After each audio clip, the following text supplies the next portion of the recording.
মার্কিন ক্ষমতার কেন্দ্রবিন্দুতে ট্রাম্পের রিসোর্ট। যুক্তরাষ্ট্রের ফ্লোরিডার পাম বিচে অবস্থিত মার-এ-লাগো।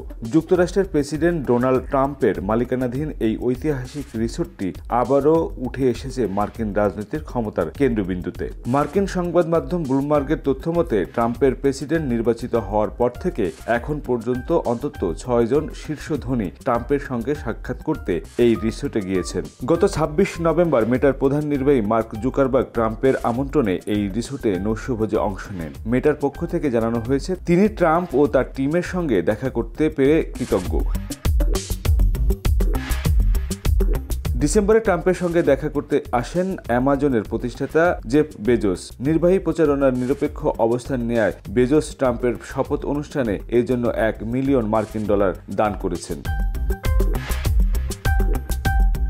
অন্যদিকে মাইক্রোসফটের সাবেক প্রধান নির্বাহী বিল গেটসও যোগ দেন ট্রাম্পের আয়োজনে। যদিও তিনি অতিথি ডেমোক্রেটিক প্রার্থীর কমলা হ্যারিসকে সমর্থন জানিয়েছিলেন, কিন্তু ট্রাম্পের নতুন প্রশাসনের সঙ্গে সম্পর্ক স্থাপন করার জন্য এই নৈশভোজে ছিলেন কৌশলগত।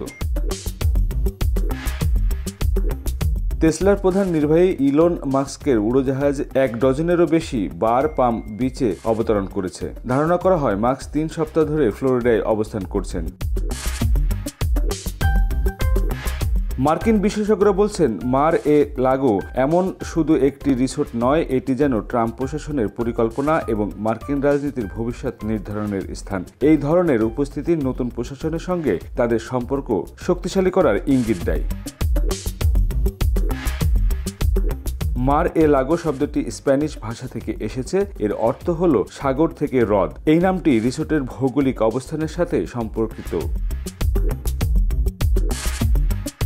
মার-এ-লাগো 1927 সালে মার্জরি মেরিওয়েদার পোস্ট নামে এক ব্যক্তি নির্মাণ করেন। 1985 সালে ডোনাল্ড ট্রাম্প এটি কিনে নেন এবং রিসোর্ট হিসেবে গড়ে তোলেন। এটি 1980 সালে যুক্তরাষ্ট্রের ন্যাশনাল রেজিস্টার অব হিস্টোরিক প্লেসে তালিকাভুক্ত হয়।